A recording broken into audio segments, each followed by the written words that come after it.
Everyone saw Mira moving through the hospital with steady footsteps and a collected face, but almost no one wondered what it cost her to look that composed. She blended into the corridors like part of the building itself, present, dependable, almost invisible in the way people become when others forget they too are human. And that's the part that creates the quiet mystery about her. How someone who spends all day holding fractured lives together manages to stay upright when her own heart feels heavier than anyone imagines. Her shift began the same way every evening, under bright lights that never dimmed, amid voices that rose and fell like an unpredictable tide. The hallways were filled with movements, reminders, urgent calls, and families waiting with restless questions. She stepped into her routine the way others step into water, slowly, deliberately, accepting the temperature without protest. It wasn't bravery,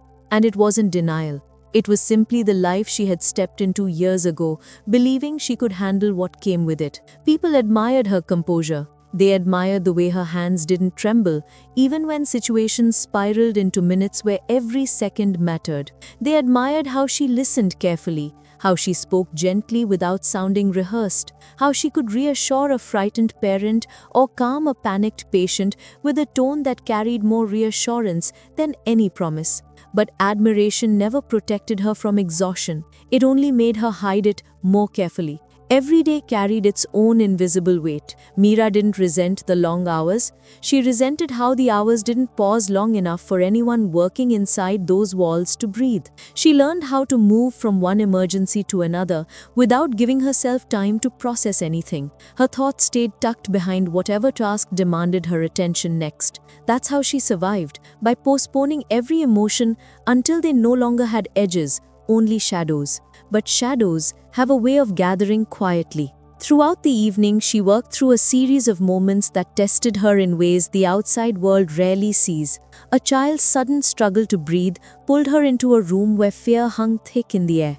She held her voice steady as she coordinated with the physician, counting compressions, adjusting medication, keeping her focus razor-sharp until the crisis eased and the child stabilized. The relief that followed didn't feel like triumph. It felt like a temporary pause in an endless storm. Later, she sat beside an older man who couldn't remember where he was. He kept asking for his daughter, looking at Mira as if she might carry answers in her pockets. She didn't have the heart to tell him that the daughter he waited for had stopped visiting months ago. She held his hand, spoke softly, and stayed until his breathing settled again. Then she moved on because someone else needed her.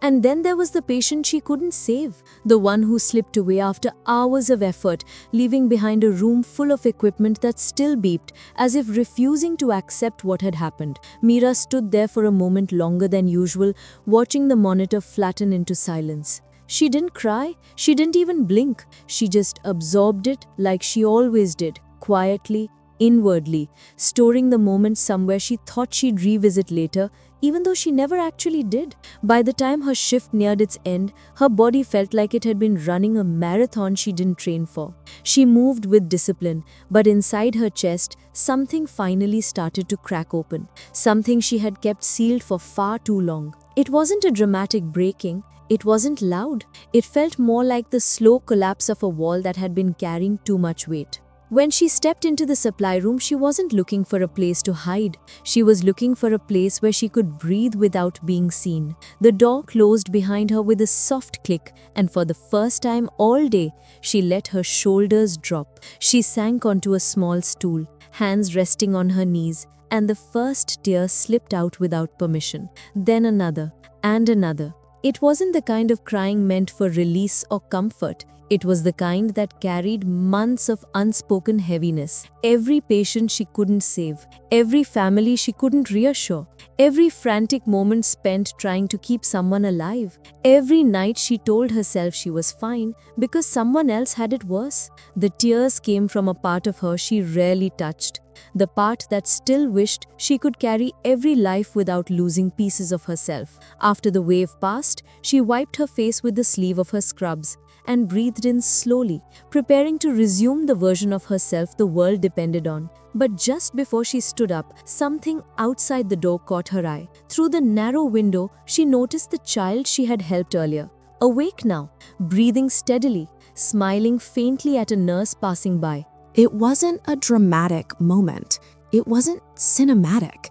It was small, almost ordinary, but it reminded her that the work she did left marks, even if the world rarely acknowledged them.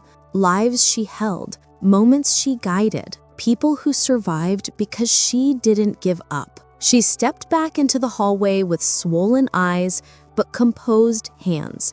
No one noticed the difference. They never do. But Mira understood something quietly profound. Caring for others didn't mean she had to bury her own exhaustion, and crying didn't make her weak. It made her capable of beginning again. Many people move through life this way, strong on the outside, carrying storms on the inside, breaking in the only places where no one can see. Mira wasn't an exception. She was a reminder of how many ordinary heroes exist around us, saving pieces of the world while trying not to lose themselves in the process. And sometimes, the most human thing a person can do after holding everything together all day is simply allow themselves to fall apart for a moment.